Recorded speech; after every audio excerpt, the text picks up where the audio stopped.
হে ঈমানদারগণ, স্মরণ করো তোমাদের উপরে আল্লাহর নিয়ামতকে, যখন তোমাদের নিকট এসেছিল শত্রু বাহিনী, অতঃপর আমি প্রেরণ করেছিলাম তাদের উপরে ঝঞ্ঝাবায়ু এবং এমন বাহিনী যা তোমরা দেখতে পাওনি। আল্লাহ তাআলা তোমাদের সমস্ত কর্মের দর্শক।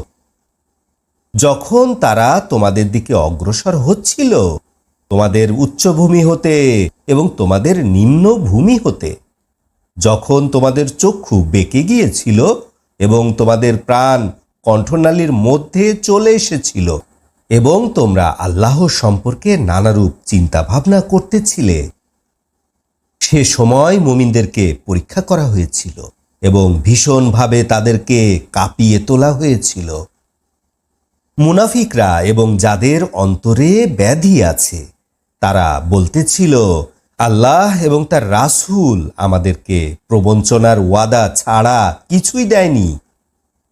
যখন তাদের একদল বলতেছিল, হে ইয়াসরিববাসী, তোমাদের কোনো অবস্থান নেই, অতঃপর তোমরা চলে যাও, এবং তাদের একদল নবীর কাছে অনুমতি চাচ্ছিল এই বলে যে নিশ্চয় আমাদের ঘরগুলি অরক্ষিত, অথচ সেগুলি অরক্ষিত নয়, বরং তারা পালিয়ে যেতে চাচ্ছিল।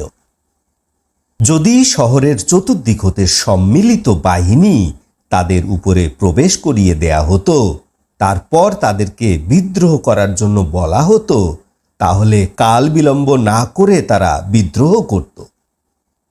অথচ তারা ইতিপূর্বে আল্লাহর সাথে ওয়াদা করেছিল যে তারা কখনোই পিঠ দেখিয়ে পালাবে না, এবং আল্লাহর সাথে কৃত ওয়াদাগুলো সম্পর্কে তারা জিজ্ঞাসিত হবে।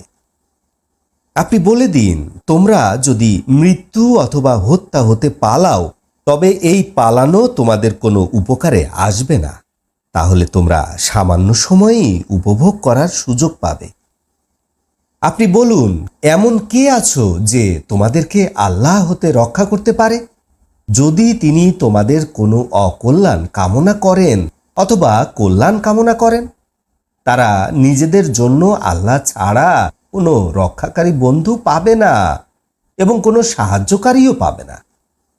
নিশ্চয়ই আল্লাহ তাআলা তোমাদের মধ্যকার বাধাদানকারীদের সম্পর্কে অবগত আছেন, এবং ওই সকল বক্তব্য দানকারীদের সম্পর্কেও যারা তাদের ভাইদেরকে বলে, আমাদের কাছে এসো, তারা অতি সামান্যই যুদ্ধে অংশগ্রহণ করে।